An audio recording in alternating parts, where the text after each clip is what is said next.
সকালবেলা ঘুমের থেকে উঠতে আয়নার সামনে আইলাম, আয়া সাইডা লইছি আর চিন্তা করতেছি কয়েকটা গেঞ্জি কিনে আনি গরম আয়েছে, গেঞ্জি গুলা অনেক চিড়িয়া গেছে, ময়লা হয়েছে, এটি আপনার তেমন একটা বালা হয় না। পরে একটা বাজারও আইলাম, আয়া হাইরা কইতাছি, আমি কইছি আমার তো ভালো হোলসেলার আছে, আপনি আমার লগে লইন যায়, আর নাইলে যে কেউ রে আমার লগে ফাটাইন যায়, হেলা কইলো আচ্ছাতে।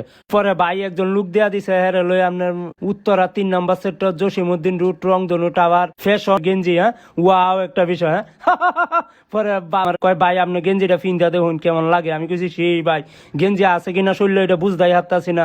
পরে কইলো হেলা কয় আচ্ছাতে। পরে কাউন্টার সামনে আইলাম, আয়া হেরা ভাইয়ের লগে গপ্প সপ্প করতেছি, ভাই আপাতত আমরারে 1 কার্টুন মাল দেয়া দেন, হ্যাঁ লয়ে যাইব গা।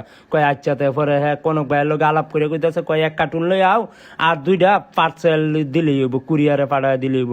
পরে ভাইয়ের মাথা তুললে দিছে, তুললে দিলে পরে আমরা কাগজর কিনা পরে আমি আইছি। এটাই বাস্তব। I am fashion dazzling beauty. I love you.